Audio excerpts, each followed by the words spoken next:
আসসালামু আলাইকুম রহমতুল্লাহি ওয়াবারাকাতুহু। আলহামদুলিল্লাহি রাব্বিল আলামিন ওয়াসসালাতু ওয়াসসালামু আলা রাসূলিহিল কারীম ওয়া খাতামান নাবিয়্যিন ওয়া আলা আলিহি ওয়া সাহবিহি আজমাইন। সুপ্রিয় দর্শক, পৃথিবীর যে প্রান্ত থেকে আপনারা এই মুহূর্তে এটিএন বাংলার টিভির স্ক্রিনের সামনে আছেন, সকলকে স্বাগত জানাচ্ছি এটিএন বাংলার নিয়মিত আয়োজন RFL with door presence Islami সাওয়ালজা, powered by Islami bank Bangladesh PLC। জীবন ঘনিষ্ঠ যে কোনো বিষয় জানতে প্রিয় দর্শক আপনারা এই আয়োজনে ফোন করুন, প্রশ্ন করুন। আমরা আপনাদের প্রশ্নের জবাব শুনব কোরআন সুন্নাহর আলোকে, সহিহ সুন্নাহর ভিত্তিতে। আমি আছি আপনাদের সাথে KM ফিরোজ। আমাদের সাথে আজ আপনাদের মূল্যবান প্রশ্নের জবাব দেওয়ার জন্য স্টুডিওতে উপস্থিত আছেন এটির মানে আমাদের সকলের প্রিয় মানুষ, প্রিয় মুখ, শেখুল আল্লাম শেখ শাহ ওয়ালিউল্লাহ হাফিজাহুল্লাহ।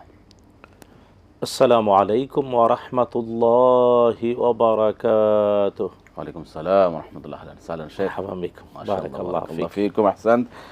আমরা যাব ইনশাআল্লাহ আপনার খেদমত নেব। প্রিয় দর্শক, একটা বিষয় আমাদেরকে অবশ্যই আপনারা মনে করে সহযোগিতা করবেন, যারা আমাদের সাথে এই আয়োজনে যুক্ত হচ্ছেন। আপনারা যখন কথা বলবেন আমাদের সাথে সরাসরি, অলরেডি ফোন করেছেন একজন, অবশ্যই খেয়াল রাখবেন যে আপনার টিভি সেটের যে ভলিউমটা কম আছে কিনা, এটা কমিয়ে কথা বলবেন আমাদের সাথে, এটা অনুরোধ। আর এই প্রোগ্রামটি আপনারা এই এটিএন বাংলার এই স্ক্রিনে সরাসরি দেখার পাশাপাশি ফেসবুক এটিএন বাংলা ইসলামিক যে আমাদের পেজ রয়েছে, সেখানে আপনারা এই প্রোগ্রামটি সরাসরি দেখার সুযোগ পাচ্ছেন। এবং যারা দেখবেন অবশ্যই এই প্রোগ্রামটা শেয়ার করে দিবেন, যাতে আরেকজন ভাই দেখে সেই জন্য উপকৃত হতে পারে, সেই জন্য এই কোরআন সুন্নাহর আলোকে সেই জন্য আলোকিত হতে পারে। এবং এই প্রোগ্রামগুলো আমাদের এটিএন বাংলা ইউটিউব যে চ্যানেল রয়েছে, আমাদের ইসলামিক এটিএন বাংলা চ্যানেল, সেখানে কিন্তু আপনি এই প্রোগ্রামগুলো পাবেন নিয়মিতভাবে, ধারাবাহিকভাবে ইনশাআল্লাহ। মোহতারাম, আমরা ইনশাআল্লাহ শুরু করতে পারি। দর্শক অলরেডি প্রশ্ন করেছেন, আমরা প্রশ্ন যাচ্ছি। বিসমিল্লাহ। আসসালামু আলাইকুম। ওয়ালাইকুম আসসালাম ওয়া রাহমাতুল্লাহি ওয়া বারাকাতুহু। আমি আব্দুল জব্বার বলছিলাম পাবনা থেকে। আব্দুল জব্বার জি, আমাদের নিয়মিত প্রশ্ন রাখেন। জি, ধন্যবাদ। বিজ্ঞপ্রাজ্ঞ ফিরোজ সাহেব এবং সম্মানিত অতিথি ওলিউল্লাহ হাফিজুল্লাহ, আমি একটা ওয়ার্ড থেকে কাজ করছিলাম।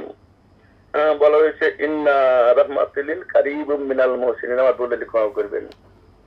আল্লাহ তাআলা এখানে বলছে নাকি আমি ওলিদের উপরে নাজিল করে থাকি, আর তাদের সাথে যারা চলাফেরা করবে তাদের রহমত বরকত দিয়ে ভরে দেবে। আমি প্রশ্নটা করতে চাই, সাথে সাথে নাজিল তো শুধু নবীদের উপরে হয়েছে, ওলিদের উপর কি নাজিল হয় কিনা প্রশ্ন। 2 নম্বর আয়াতে বলা হয়েছে পাশাপাশি অত্তাবি সাবিলা মান আনাবা ইলাইয়া, ওই লোককে মেনে নেও যারা আল্লাহওয়ালা হয়ে গেছে। কিভাবে আল্লাহওয়ালা লোককে আমরা সেটিং করবো বা চয়েস করবো বা বুঝবো কিনা আল্লাহওয়ালা? আর 3 নম্বর প্রশ্ন হচ্ছে আয়াতুল কুরসি পড়লেই তো আল্লাহ জান্নাতে নেবেন, মুক্তি দেরি তো জান্নাত যেতে দেরি নেই। ভালো, আলহামদুলিল্লাহ, নবীজির হাদিস। আমি অনেক সময় ফরজ করে তাড়াহুড়া করে সুন্নত করে বেরিয়ে এসে কাজের তারায়, তো আমি ফরজ পড়ার পর সুন্নত করি, সুন্নত পড়ার পর মসজিদ থেকে বের হতে থাকে, আর যদি আয়াতুল কুরসিতে পড়তে থাকে সেটাকে ওই সাথে অ্যাটাচ হবে না, ওইভাবে নেকি হবে কিনা? আসসালামু আলাইকুম ওয়া রাহমাতুল্লাহ। ঠিক আছে, ঠিক আছে। ধন্যবাদ জব্বার সাহেব, মাশাআল্লাহ। আমরা এক এক করে যাব প্রশ্নে ইনশাআল্লাহ। মোহতারাম, 3টা প্রশ্ন এক এক করে শুনি ইনশাআল্লাহ, প্লিজ। আলহামদুলিল্লাহ ওয়াসসালাতু ওয়াসসালামু আলা রাসূলিল্লাহি ওয়া বা'দ, আকুলু ওয়া বিল্লাহিত তাওফীক। প্রথম যে প্রশ্ন, তিনি আল কোরআন আল কারীমের আয়াত আল কারীমা দিয়ে আয়াত আল কারীমা যা তিনি তেলাওয়াত করেছেন, ইন্না রাহমাতাল্লাহি কারীবুম মিনাল মুহসিনিন। আয়াতটা হলো এইভাবে, ইন্না রাহমাতাল্লাহি কারীবুম মিনাল মুহসিনিন, নিশ্চয়ই আল্লাহ সুবহানাহু ওয়া তাআলার রহমত যারা মুহসিন তাদের অতি কাছে, অর্থাৎ মুহসিনদের উপরে আল্লাহ তাআলার রহমত অবারিত। তো মুহসিন কাকে বলে? দেখুন, এহসান আরবি শব্দ, আর যার মধ্যে এহসানের গুণ আছে তাকে বলে মুহসিন।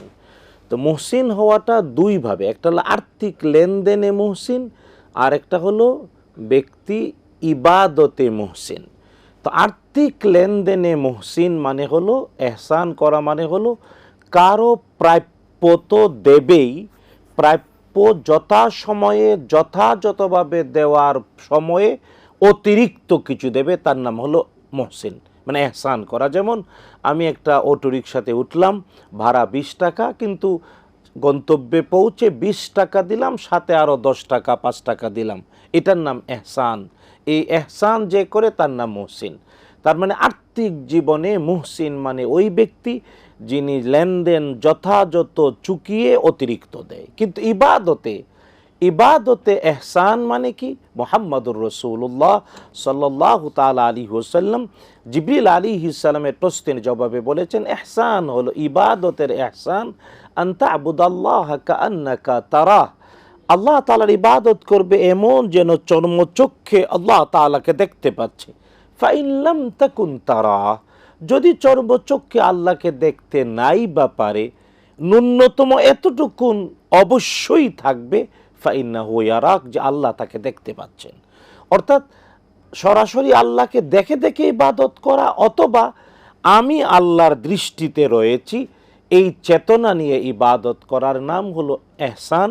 আর এই গুণ যার মধ্যে, ইবাদতে যিনি আল্লাহকে দেখে দেখে অথবা আল্লাহ দেখতে পাচ্ছেন এই চেতনা নিয়ে যে ইবাদত করে, তার নাম ইবাদতের মুহসিন। তো আর্থিক লেনদেন অথবা ইবাদত উভয় ক্ষেত্রেই যে ব্যক্তি এহসানের গুণ নিজের মধ্যে অর্জন করতে পারে, আল্লাহ তাআলার রহমত তার উপরে অবারিত। সুতরাং আমাদের সবার উচিত এই আর্থিক লেনদেনের এহসানের গুণ এবং ইবাদতের এহসানের এই দুই পর্যায়েই এহসানের গুণটা নিজেদের মধ্যে অর্জন করা। আর এটা মানুষ চেষ্টা করলেই, মানুষ এবং জিন চেষ্টা করলেই এটা অর্জন করতে পারে। আল্লাহ তাআলা আমাদের তৌফিক দিন। আর যারা এরই মধ্যে এই গুণে ধন্য হয়েছে, এরাই আল্লাহর রহমতে ধন্য হয়েছে। তাই আমাদের সবার উচিত এই গুণ অর্জনের প্রতিযোগিতায় লিপ্ত হওয়া। এটা তো একটা স্ট্যান্ডার্ড, তাই না? এটা স্ট্যান্ডার্ড, মুসলিম, মুমিন, মুহসিন, জি। তিনটে স্ট্যান্ডার্ড, সর্বোচ্চ স্ট্যান্ডার্ড। যে আমরা একটা প্রশ্ন যাব, দর্শক বলবেন। আসসালামু আলাইকুম। আসসালামু আলাইকুম। আসসালামু আলাইকুম হুজুর। জি জি বলেন। মাসুম, কুমিল্লা, ধর্মপুর। মাসুম সাহেব, জি।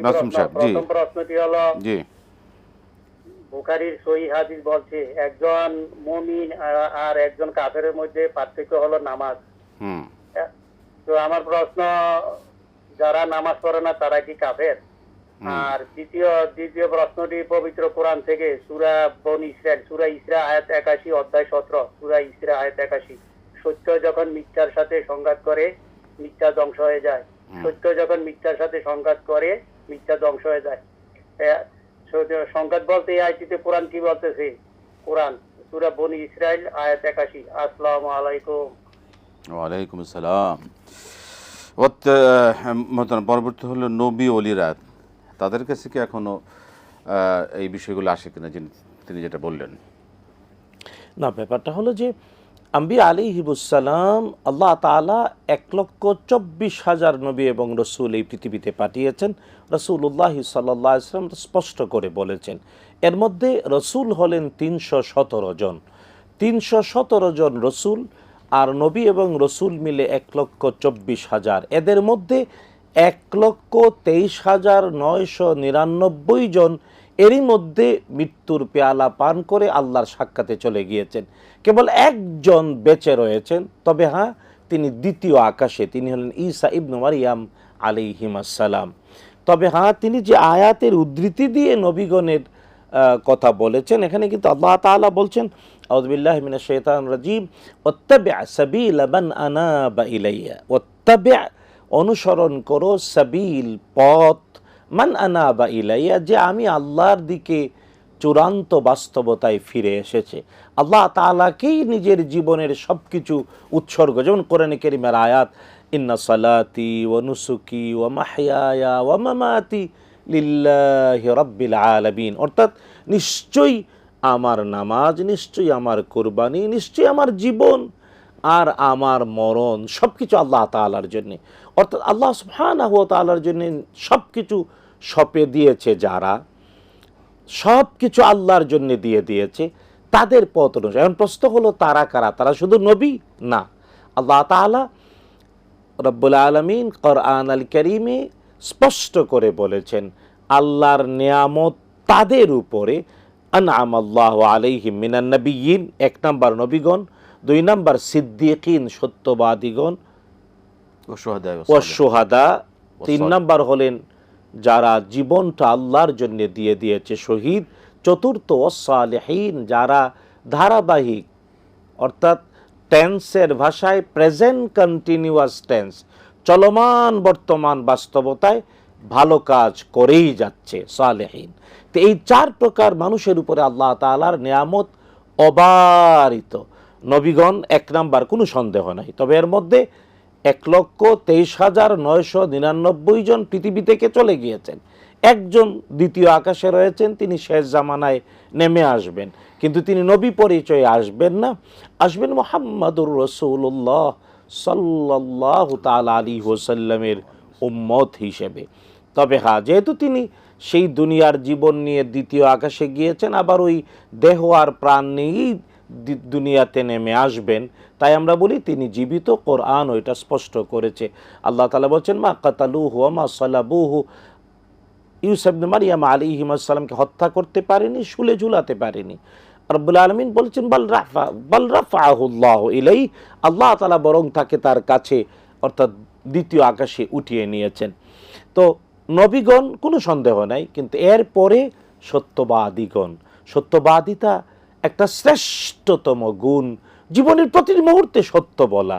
যে সত্য বলতে পারে, আল্লাহ তাআলা হাদিস, রাসূলুল্লাহ সাল্লাল্লাহু আলাইহি ওয়াসাল্লাম, বুখারী মুসলিমের হাদিস, নবীজি সাল্লাল্লাহু আলাইহি ওয়াসাল্লাম বলছেন, যে ব্যক্তি সত্য কথা বলে এবং সত্য কথায় অটল থাকে, হাত্তা ইউকতাব ইনদাল্লাহি সিদ্দীকান, আল্লাহ তাআলার কাছে সে সত্যবাদী হিসেবেই লিপিবদ্ধ হয়ে যায়। তো আল্লাহর কাছে সত্যবাদী হিসেবে লিপিবদ্ধ হওয়া মানে দুনিয়ার জীবনের প্রতিটি ব্যাপারে, প্রতিটি বিষয়ে সত্যবাদিতায়, সত্য বলা, সত্য বোঝা, সত্য গ্রহণ করা। হ্যাঁ, অপরদিকে যে মিথ্যা বলে, আল্লাহ রাসূল সাল্লাল্লাহু আলাইহি ওয়াসাল্লাম বলেন, হাত্তা ইউকতাব ইনদাল্লাহি কাযাবান, বরং আল্লাহ তাআলার কাছে মিথ্যুক হিসেবে লিপিবদ্ধ হয়ে যায়। নাউযুবিল্লাহি মিন যালিক। সুতরাং নবীগণের পরে আল্লাহর নিয়ামত অবারিত বর্ষিত হচ্ছে, কিয়ামত পর্যন্ত হবে। 2 নাম্বার হলেন সত্যবাদীগণ। 3 নাম্বার শহীদগণ। শহীদ মানে জীবনটাই আল্লাহর জন্য যারা দিয়ে দেয়। পৃথিবীতে এখনো শহীদের মিছিল চলমান। শহীদ মানে বাইতুল মুকাদ্দাস স্বাধীনের জন্য জীবন বিলিয়ে দিচ্ছে, বিশ্বাস রক্ষার জন্য জীবন বিলিয়ে দিচ্ছে, দেশ আর জাতির কল্যাণ করার জন্য জীবন বিলিয়ে দিচ্ছে। রাসূলুল্লাহ সাল্লাল্লাহু আলাইহি ওয়াসাল্লাম সবাইকে শহীদ বলেছেন। তো শহীদের মিছিল থেকে আমাদের বাংলাদেশ বিচ্ছিন্ন নয়, পৃথিবীতে এখনো শহীদের মিছিল চলছে। তাই যারাই শহীদ হতে পারে, তার জীবনে উভয় জগতে আল্লাহ তাআলা নিয়ামতের অফুরান ধারা ঢেলে দেন, এটা চিরন্তন। তারপরে হলো চতুর্থ, সালেহীন, যারা সৎকর্ম পরায়ণ। সুতরাং আমরা নিজেরা এই গুণগুলো অর্জনের চেষ্টা করব। একটা ছাড়া 3টা আমাদের অর্জনের মধ্যে, একটা কোনটা বা আমরা পারব না, এটা হল নবুয়ত। নবী হওয়ার দরওয়াজা বন্ধ। আল্লাহ তাআলা 1,24,000কেই নবী হিসেবে, নবী এবং রসুল হিসেবে নির্বাচিত, মনোনীত করেছেন। তাদের বাহিরে আর কেউ নাই। কিন্তু সত্যবাদী হতে পারে, শহীদ হতে পারে, সৎকর্ম পরায়ণ, ধারাবাহিক নেকির কাজ করে, এমনটা হতে পারে, কিয়ামত পর্যন্ত অবারিত। জি, কে আছেন দর্শক? আসসালামু আলাইকুম। ওয়ালাইকুম সালাম, বলুন। আমি মামুন দাদা বলছি। জি মামুন সাহেব বলুন। আমার 3টি প্রশ্ন। 1 নম্বর হলো যে জামাতে যদি কোনো ব্যক্তি মাজলুম হয়, তাহলে শেষ বৈঠকে যদি আত্তাহিয়াতু পড়ে দোয়া মাসুরা পর্যন্ত পড়ে, তাহলে কি পরে তাকে সিজদা দিতে হবে কিনা? আর 2 নম্বর হলো যে গুনাহ মাফের জন্য আল্লাহর নিকট আমরা কোরআন ও হাদিস থেকে সবচেয়ে গুরুত্বপূর্ণ দোয়াগুলো কি কি করতে পারি এবং কিভাবে লাফজ দিয়ে আমরা আল্লাহর কাছে ক্ষমা প্রার্থনা করতে পারি? ঠিক আছে। আর 3 নম্বর হলো যে 11 তারিখে আমার পিতা ইন্তেকাল করছে, এই দিনে 11 জুলাই। তো আমি তার জন্য মৃত মা বাবা এবং অন্যান্য মুমিন মুমিনাত মুসলমানের জন্য আমি কি দোয়া করব, কি কি কাজ আমল করলে? ধন্যবাদ মামুন সাহেব। আমরা আপনার শুনবো সকল প্রশ্ন জবাব। আমাদের একটা বিরতি নিতে হচ্ছে, এসে ইনশাআল্লাহ আমরা সকল কিছু জানবো। প্রিয় দর্শক, আপনারা দেখছেন RFL উডি ডোর প্রেজেন্স ইসলামী সাওয়াল job, powered by Islami bank Bangladesh PLC। সময় হলো বিরতি নেবার, ফিরে আসছি বিরতির পর আবার ইনশাআল্লাহ।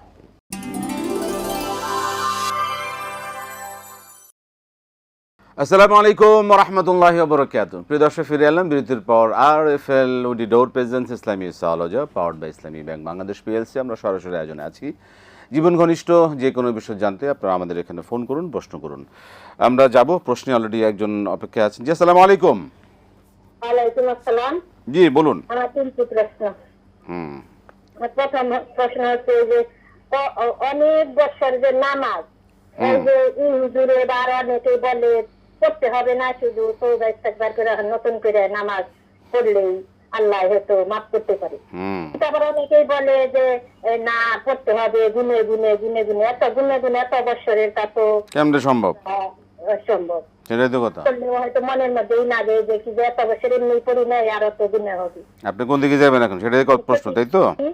আর একটা প্রশ্ন হচ্ছে যে, আরো দুইটা প্রশ্ন হবে। বলেন বলেন বলেন। প্রশ্ন হচ্ছে যে জমি জমা তো ছেলে মেয়েদের নামে লিখে দেওয়া মৃত্যুর আগে ঠিক নেই, কিন্তু অনেক স্বামীরা যে স্ত্রীর নামে দেয়, মানে খুশি হয়ে যায় যে জমি টমি কিনলে খুশি হয়ে স্ত্রীর নামে দেয়, মানে আপনি কি দিছে যাবে কিনা। আরেকটা প্রশ্ন হচ্ছে যে ইসলামিক ব্যাংক থেকে তো টাকা না বলে বাড়ি ঘর মানে যে কোনো জিনিস কাজ করা যায়, কিন্তু অনেক ব্যাংক থেকে যে বাড়ি করে দেয় পরে কিস্তি কিস্তিতে সুদ মানে সুদ করে, এগুলো এটা কি জায়েজ আছে কিনা? ব্যাংক থেকে বাড়ি করে দেওয়ার পরে কিস্তিতে শোধ করে, আপনি কোনটা কি, আপনি কি লিনটেন নিছেন?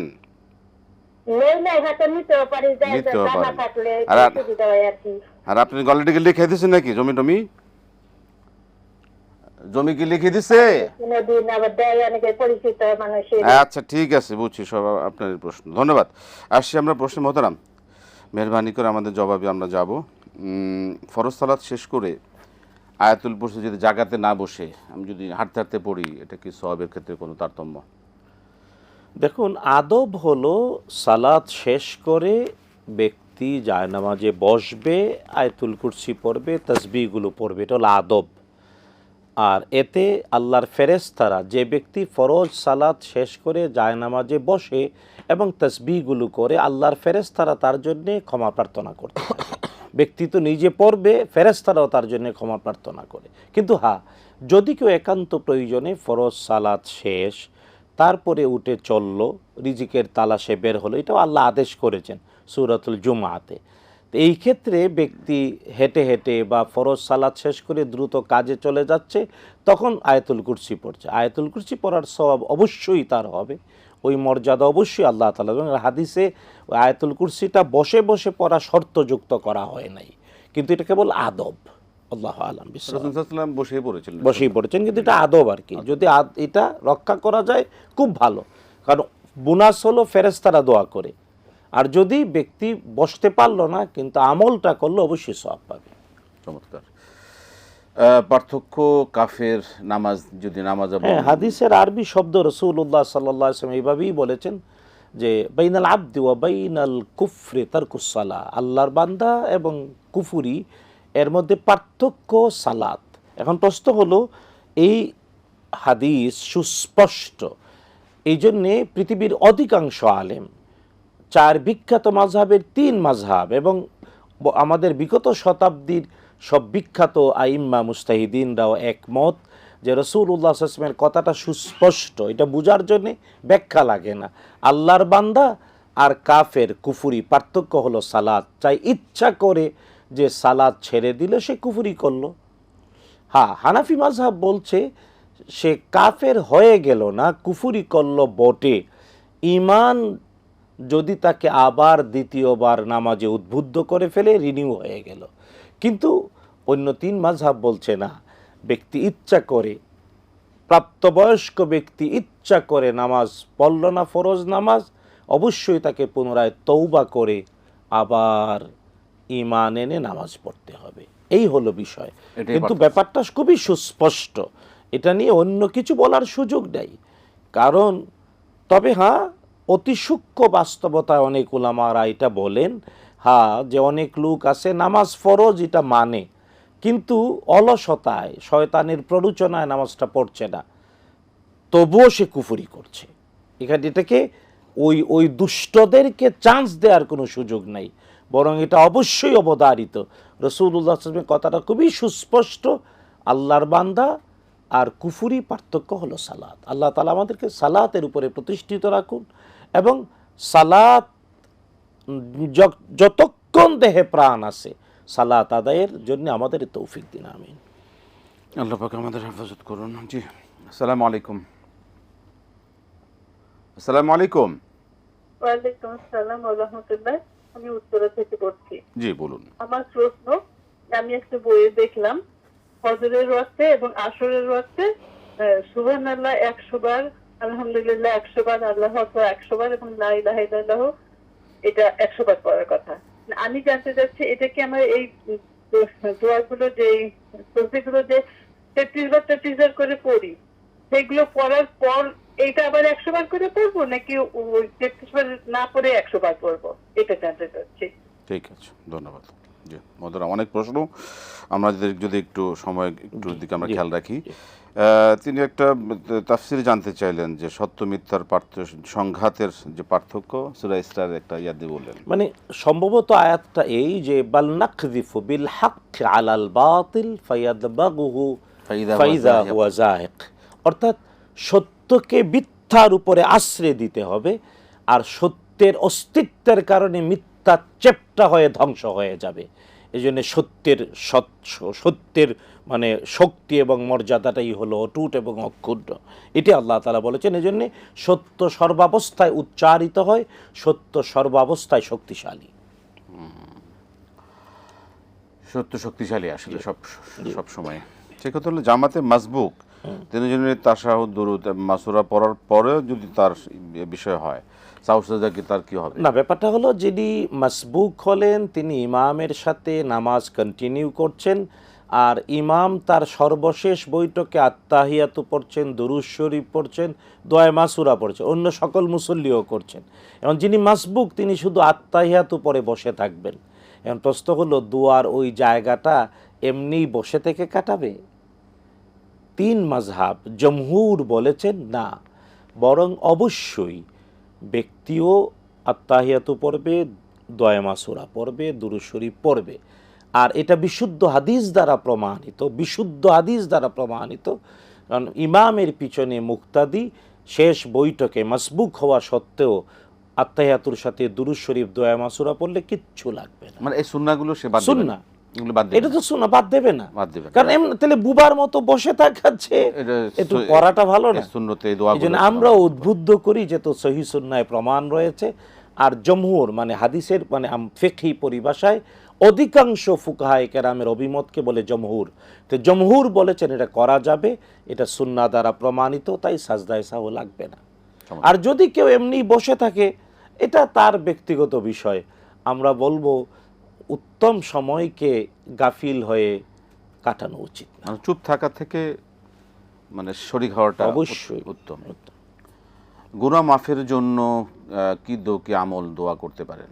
দোয়া আর ব্যাপার হলো ব্যক্তি গুনাহ মাফের জন্য আল্লাহর কাছে দোয়া করবেন বটে, তওবা করবেন, তবে অবশ্যই গুনাহ কোন সেক্টরের এটাকে নিশ্চিত হতে হবে। কারণ মানব জীবনের গুনাহ 3টা সেক্টরের যে কোনো একটাতে হয়। হয় আল্লাহর হক নষ্ট করেছে, 2 নাম্বার না হয় পিতামাতার হক নষ্ট করেছে, 3 নাম্বার না হয় সাধারণ মানুষ কারো হক নষ্ট করেছে, সৃষ্টির হক। তা আল্লাহর হক নষ্ট করেছে এমন কোনো ব্যাপার ঘটলে অন্তত হৃদয়ের গহীন থেকে ভালোবাসার সাথে একবার তওবা করলে আল্লাহ ক্ষমা করে দেবেন, আল্লাহ এটা বলেছেন। কিন্তু মা বাবার সাথে অপরাধ করলে মা বাবার কাছ থেকে ক্ষমা না নিয়ে কোটিবারও যদি তওবা করে মাফ হওয়ার সম্ভাবনা নাই, মা বাবার কাছ থেকে ক্ষমা নিতে হবে। 3 নাম্বার মানুষের হক নষ্ট করেছে, যাদের হক নষ্ট করেছে তাদের কাছ থেকে ক্ষমা না নিলে লক্ষ কোটিবার তওবা ইস্তেগফার করলেও ক্ষমা হবে না, যদি না ওই যারা মজলুম তারা যদি ক্ষমা না করে। এই জন্যে অবশ্যই গুনাহ পাপ অপরাধ কোন সেক্টর এটা নিশ্চিত হয়ে তওবার প্রক্রিয়ায় আগাতে হবে। আল্লাহ বুঝার তৌফিক দিন, আমিন। আমিন আমিন। মোহতারাম, আমাদেরকে একটু সুযোগ দিবেন, আমরা একটা বিরতি নিয়ে আসি। প্রিয় দর্শক, আপনারা দেখছেন RFL উডিডোর প্রেজেন্স ইসলামী সাওয়ালজব, powered by Islamic bank Bangladesh PLC। সময় হলো আবারও বিরতি নেবার, ফিরে আসছি বিরতির পর ইনশাল্লাহ আবার।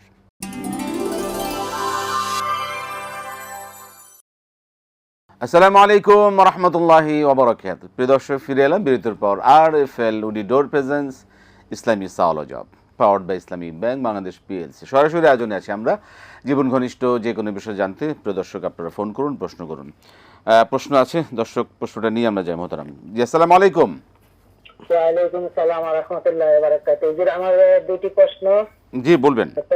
প্রথম প্রশ্ন হলো, সূরা আযাবের ৫৬ নম্বর আয়াতে যে বলছে, হে মুমিনগণ, তোমরা নবীর প্রতি দোয়া করো এবং সালাম করো। নবীর প্রতি দোয়া করতে বলতে আমরা যে স্বাভাবিক যেরকম দোয়াটা করি, এভাবে কি নবীর জন্য দোয়া করবো যে আল্লাহ নবীকে মাফ করেন, ক্ষমা করেন, নবীর সাহায্য করেন? আসলে নবীর জন্য দোয়াটা কিরকম হবে? সুন্দর। এই সূরা আযাবের যে আয়াতটা, এই আয়াতটাই কি দোয়া, নাকি দুরূদ শরীফ যে পড়ি না দুরূদ শরীফের দোয়া, না অন্য কোনো দোয়া আছে নবীর জন্য? ঠিক আছে। এটা হলো প্রথম প্রশ্ন। দ্বিতীয় প্রশ্ন হলো, আমি অনেক জায়গায় শুনছি যে মসজিদের ভিতরে কবরস্থান থাকলে সেই মসজিদে নামাজ পড়া হয় না। আমি যেখানে নামাজ পড়ি সেইখানে হঠাৎ করে আমি ইদানিং দেখলাম মসজিদের একদম মাঝ বরাবর নিচ তলায় ৪-৫টা কবর আছে এবং পারিবারিক কবরস্থান লেখা আছে। সামনেও নামাজ পড়ে, পিছনেও নামাজ পড়ে এবং উপরেও ইমাম সাহেবের যে দাঁড়ানোর জায়গা, এটা হলো দোতলায়। মসজিদ রইল ৬ তলা। আর ইমাম সাহেব থেকে ২ কাতার বা ৩ কাতার পিছনে এই বরাবর নিচে হলো কবরস্থান। পুরা মসজিদের সীমানার ভিতরেই কবরস্থানটা। তো এই কবরস্থানটার উপরে ৬ তলা ফাউন্ডেশন দিয়ে ৬ তলা পর্যন্ত মসজিদ। এই সমস্ত মসজিদের ভিতরে নামাজ পড়া কি জায়েজ? এইভাবে কি কবরস্থান থাকা জায়েজ আছে কিনা দয়া করে একটু জানান। মানে কবরস্থানের উপরে ফাউন্ডেশন দিয়ে মসজিদ করছে, তাই তো? জি জি, মানে এটা একজনের ব্যক্তিগত জায়গা, ঠিক আছে। জি জি জি দান করতে। জি জি জি জি ঠিক আছে। জমিনদার মাঝখানে একটু তাদের পারিবারিক কবরস্থান রাখছে। এটা মসজিদের সীমানার ভিতরে ৬ তলা। আচ্ছা আচ্ছা, ঠিক আছে ঠিক আছে ঠিক আছে। নিচে নিচে নিচে আর কি। সামনে মহিলাদের নামাজের জায়গা, পিছনে আবার পুরুষদের নামাজের জায়গা, আর উপরে হলো ইমাম সাহেব দ্বারা দোতলা। ঠিক আছে, আমরা আসছি আপনার প্রশ্নের জবাবে। ধন্যবাদ মোহতারাম। অনেক প্রশ্ন, যদি একটু সময়ের দিকে খেয়াল রাখি। মৃত্যুর দিন কি দোয়া কি জানতে চেয়েছিলেন? তিনি তার আব্বা বেঁচে নাই, আমাদের অনেকের বাবা বেঁচে নাই। আমরা সবাই আমাদের বাবা মায়ের জন্য দোয়া করি, বিশেষ করে যারা মৃত, আল্লাহ তাআলা তাদেরকে জান্নাতের মেহমান বলে কবুল করুন, আমিন। তবে হ্যাঁ, একটা বিষয় বলতে চাই। তিনি জানতে চাইলেন যেহেতু যে মৃত মা বাবা, বিশেষ করে বাবা, তার জন্য কিভাবে দোয়া করবেন। প্রথম হলো, বাবা যাদের বেঁচে নাই তাদের দায়িত্ব বাবার সম্পত্তিটা, বাবার মিরাসটা ঠিকমতো বন্টন করা। এটা আমাদের সমাজে উপেক্ষিত। এবং যদিও রাসূলুল্লাহ সাল্লাল্লাহু আলাইহি ওয়াসাল্লাম সতর্ক করেছেন যে পুরুষ নারী মারা গেল অথচ তার মৃত্যুর পরে তার ওসিয়ত পূর্ণ করা হলো না, ঋণ পরিশোধ করা হলো না, তার মিরাস বা তার উত্তরাধিকারটা তার উত্তরাধিকারীদের মধ্যে আল্লাহর বলা বিধান অনুযায়ী বন্টন নিশ্চিত করা হলো না, তাদের জন্য কোনো দোয়া আকাশ ফেরে আল্লাহর কাছে কবুল হয় না। এটা খুবই গুরুত্বপূর্ণ। আমাদের এখানে উচ্চারিত হয় কম। মানে অনেক ব্যক্তি মারা গেছেন 10, 15, 20 বছর, 25 বছর, কিন্তু ব্যক্তির পরিত্যক্ত সম্পত্তি আল্লাহর বলা বিধান অনুযায়ী বন্টন হয়। তাই আপনার প্রতি, জানি না আপনার বাবার সম্পত্তি ঠিকমতো বন্টন করেছেন কি না। যদি না করে থাকেন, কারণ বাংলাদেশের অধিকাংশ মানুষ এটা করে না, এই জন্যে বলছি, যদি আপনি করে থাকেন আলহামদুলিল্লাহ, আপনি সৌভাগ্যবান। যদি না করে থাকেন তাহলে অবশ্যই আজকেই আত্মীয় স্বজন সবার সাথে কথা বলে বাবার পরিত্যক্ত সম্পত্তি আল্লাহর বলা বিধান অনুযায়ী বন্টন নিশ্চিত করেন। সৌভাগ্য হলো বাংলাদেশে সরকারিভাবে কোরআনের ওই উত্তরাধিকার আইনটাই প্রতিষ্ঠিত রয়েছে। সুতরাং বাংলাদেশের দেওয়ানি মামলায় এক্সপার্ট একজন অ্যাডভোকেট, তিনিও কোরআনের আইনটা বলে দেবেন। হ্যাঁ, 2 নাম্বার হলো যে বাবার জন্যে দান করবেন, সাদাকা করবেন। দান সদকা সবচেয়ে বেশি আল্লাহর কাছে পৌঁছায়। 1 টাকা দিবেন, মিনিমাম 700। তারপরে বাবার রক্তের সম্পর্কীয় অথবা তার বন্ধুবান্ধব, তাদের সাথে সম্পর্ক রক্ষা করবেন। হ্যাঁ, শুধু তাই না, রাসূলুল্লাহ সাল্লাল্লাহু আলাইহি ওয়াসাল্লামের বলা 3টি কাজ মৌলিকভাবে, একটা হলো সদকায়ে জারিয়া করবেন, 2 নাম্বার জ্ঞানের পৃষ্ঠপোষকতা করবেন, 3 নাম্বার নিজেই বলবেন রাব্বিরহামহুমা কামা রাব্বায়ানি সগীরা। মোহতারাম, আর মাত্র কয়েক মিনিট পাবো আমরা। অনেক বছরের নামাজ, কেউ বলেন পড়তে হবে না, কেউ বলেন পড়তে হবে, কিভাবে? এটা আমরা একাধিকবার বলেছি।